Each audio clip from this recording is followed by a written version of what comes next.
अगर भक्त ईश्वर के प्रति पूर्ण रूप से समर्पित नहीं होता है, अपने अहंकार का पूर्णतया त्याग नहीं करता है, तो वो कभी भी ईश्वर की कृपा पात्र नहीं बन पाएगा, ईश्वर की कृपा उस पर नहीं हो पाएगी। तो अजगर करे न चाकरी, पंछी करे न काम, दास मलुका कही गए सबके दाता राम। तो आपको जो मिले वो आप खा लीजिए।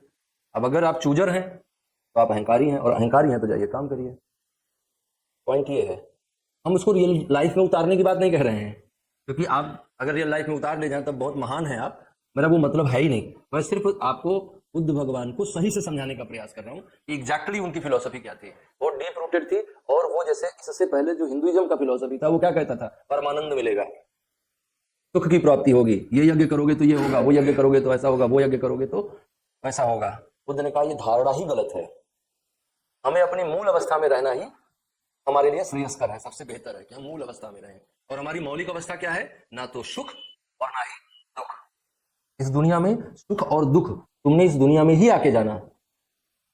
इस दुनिया में जब तुम आए तो ना तो तुम सुख को जानते थे ना दुख को जानते थे। तुम्हारा इंट्रोडक्शन सुख और दुख से इस दुनिया ने करवाया, तुम्हारे मम्मी ने, तुम्हारे पापा ने, तुम्हारे भाई ने, तुम्हारे भाभी ने, तुम्हारे समाज ने, तुम्हारे बुआ चाचा नाना काका मामा ने करवाया।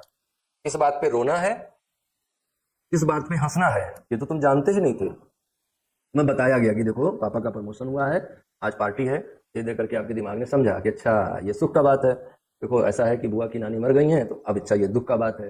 रोए आप तो दुख का बात है। दे करके आपके दिमाग ने एक मैकेनिकल एक्टिविटी डेवलप कर ली है कि कब हंसना है कब रोना है। ना तो आपकी हंसी अंदर से आ रही है, ना आपका रुदन अंदर से आ रहा है। अंदर तो आप न हंसने वाले हैं न रोने वाले हैं। उसी अवस्था को अगर हम सही में पहचान जाएं तो वही अवस्था को बुद्ध सम्यक अवस्था कह रहे हैं, है ना। तो सम्यक होने का मतलब एकदम बीचों बीच में होना, न सुख में होना न दुख में होना। और सुख में होने की इच्छा अगर हुई आपको, तो आपको दुख बुलाने की जरूरत नहीं है, वो है ही उसके साथ जुड़ा हुआ। सुख के साथ दुख अपने आप से जुड़ा हुआ ही है, तो इच्छा दुखों का कारण पक्का ही बनती है।